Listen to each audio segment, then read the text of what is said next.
What's up guys, and welcome back to our brand new series, the Achievement Hall of Fame.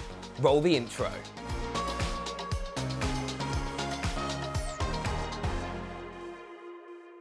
In our last episode, we looked at achievements that make you rage. There were lots of votes for Ori and the Blind Forest Immortal, with viewer call-in from Amber writing that I died more than 900 times before I completed the game. This has to say something. While Explosive Bomber says, imagine having the end in sight and being killed. My controller would be thrown out the window. So would mine. But our winning achievement is Mile High Club from Call of Duty 4 Modern Warfare. Viewer Fitzman91 says it's so impossible it shouldn't even be an achievement, it will take a miracle to complete. And John Mathis tells us that it took me 127 tries to get it, just 3 hours of dying over and over again. It's truly rage-inducing, so into the Hall of Fame it goes. Anyway, for this week's episode, we're looking at speedrunning achievements. Any achievement that involves doing something in super fast time. Let's see what the team have picked. You know, I actually envy you. What? You don't believe me? So my first achievement that I'm choosing for the speedrunning category is called Out Before Dessert, and it's from Resident Evil 7.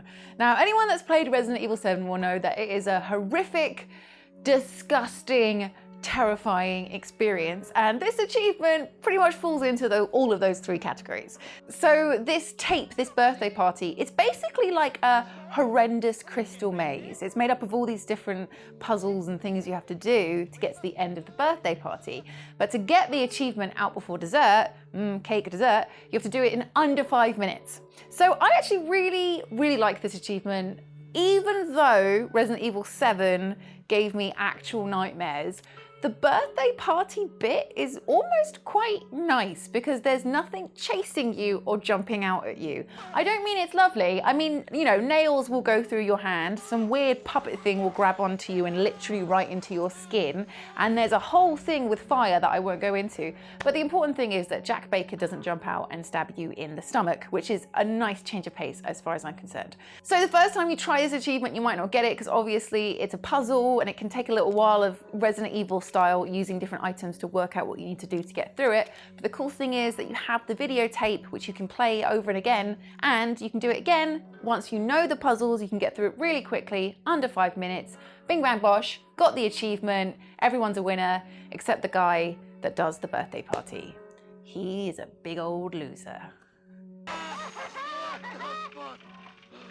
So my first achievement that has to go into the Hall of Fame for speedrunning is from Titanfall 2 called Becomes the Master. Now to get this achievement, you have to come in the top 3 on the Gauntlet leaderboard, which means you have to beat it in 33.65 seconds. You have to take out all the targets because if you miss one, you're not going to beat that time and you're going to get penalized. You then have to perfect the entire route by making sure that you never lose momentum. You've got to do all the wall runs perfectly, inch perfectly, while taking out the targets, which is ridiculously hard. We've done this in World's Hardest Achievements, which led me to tearing my hair out at some circumstances.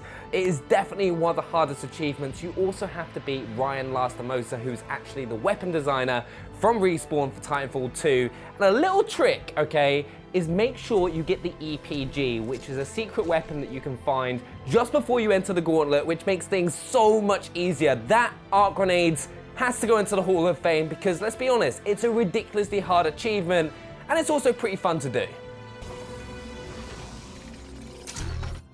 Now I guarantee with your current entries that you've seen so far in Hall of Fame, Benny has probably talked about something about running really fast and avoiding multiple explosions and bullets and probably being the best or something along those lines. However, Benny might be able to outrun a bullet, but can you outrun emotions? Well, in Gone Home, you have to! So in Gone Home, there is an achievement to complete the game in a minute. And to do this, you're avoiding all of the story elements around the house, and it is incredibly easy to do. You just have to walk in, do approximately 2 things, and then reach a book. And that's it. That's the achievement. You have to speedrun this though, in under a minute, and your character just gently ambles through the house. There's no running, you can't apply any modifiers, you've just got to know what you're doing. You have to be perfect with this. And if you're also interested, there is another speedrunning achievement called Speed Reader, where you have to read all the books in the house and then manage to get to the ending book in under 10 minutes. And if you're asking me, this is the achievement that deserves to go in the Hall of Fame, because bullets are everywhere. But feeling is beautiful. So the achievement I want to put in the Hall of Fame is a bit of a speedrunning classic. It is New Squadron Record from Call of Duty Modern Warfare. Now, I imagine if you own this game, you'll probably have unlocked this. I haven't, I'm not very good at it. But it really stands out to me as a kind of classic time trial challenge. If you're completely new to the game, this achievement is unlocked in the level FNG, which is kind of like a tutorial stage at the start of the game.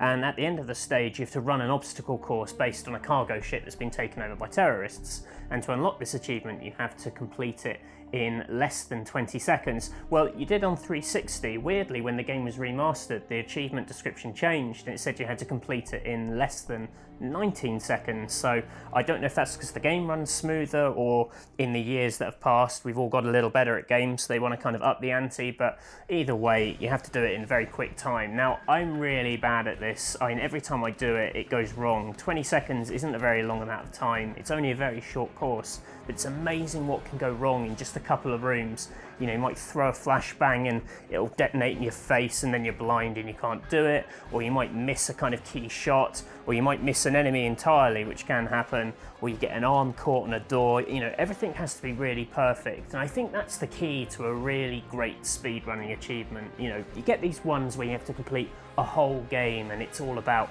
you know, time management over 4 hours. But for me, the kind of craft of really having to nail that kind of perfect little window over and over again, you know, it is like a military drill, and it's kind of absolutely sort of spot on in that sense. Some people will point out that in the remastered version of the game, there was an even harder achievement, which was called Best of the Best, where you had to do the same obstacle course in less than 15 seconds, which was the best time by someone at Infinity Ward, the developers.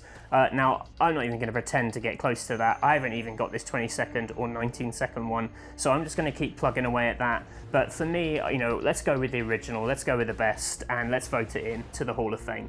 What the hell kind of name is Soap, eh? How'd a muppet like you pass selection? Now, I'm gonna be honest, okay? The first achievement that I came up with for this was the Mile High Club, but I wasn't allowed to include it because it's already in the Hall of Fame. Then I went, you know what? I'll go for the New Squadron Record, and Matt went and stole it. So I've had to go for the first loser from Wolfenstein 2 because, well, it's my first loser achievement, but it should definitely go in the Hall of Fame because I've said so, even though I know that's not how this thing works. So I'm gonna give you some reasons on why the first loser needs to go into the Hall of Fame. First of all, you have to beat the gauntlet in 55 seconds. No, that's not 33 seconds like in Titanfall 2. 55 seconds, you can do it at a nice leisurely pace. You can take a pistol out, shoot all the targets, make sure you don't miss them. And you know what, right? It's easy, it's gonna be, I'm gonna be honest, it's pretty easy to get second on the leaderboard, but, we all love an underdog, which is why this should go into the Hall of Fame, which is why in the comments right now, you're gonna vote for Wolfenstein 2, the new Colossus, and put it in the Hall of Fame. First loser, let's do this, come on. My next achievement choice for the speedrunner achievement is from Electric Superjoy, and it is called Wonderful, and you have to complete World 1 in under 10 minutes. So this is a classic speedrunning achievement in the sense that you have to get through this really precise, difficult level, which has really sort of tricky platforming that if you mess up at all, you won't be able to do it fast enough. And this has been done in loads of different games, you know, all throughout video game history. So Electric Superjoy is that kind of setup. They're really difficult levels and you only have 10 minutes to do it. So I must say this achievement is very difficult. I have struggled immensely with getting it at the first few levels. You're like, okay, this is cool, I got this, I'm a Super Meat Boy fan, like this doesn't faze me. And then it brings in all these crazy elements and you're like, I'm sorry, what?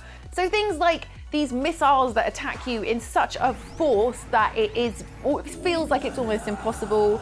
You have auto-moving levels, so you've got to always like keep up with yourself, which can get really, really stressful. It gets very difficult, and obviously after doing level after level after level of this, you kind of lose your mind a bit. And also, to finish it all off, you gotta fight the Pope. And the Pope is angry at you, and he's very mean and very evil, and he hits you with lasers and missiles, which I'd like to think that if you meet the real Pope, he wouldn't behave in such a way, but you know, I don't know. So the point is, if you manage to do all of that in under 10 minutes, you get the achievement. Yes, it's hard, it's a lot harder than the Resident Evil 7 achievement, but I feel like the satisfaction you get from completing it kind of gives you that feeling of like, yes, I really earned my Chivos this time. So yeah, it's a proper old school classic, retro platformer, getting that difficult achievement, but when you nail it, you will feel so good. So there we have it, those are the speedrunning achievements from the Xbox On team. Do make sure to vote which one you believe should go into the Hall of Fame down in the comments below, and you may have your comment read out on the next episode. If you're new to the channel, hit that subscribe button, drop a thumbs up on the video. We'll see you guys next time. Bye.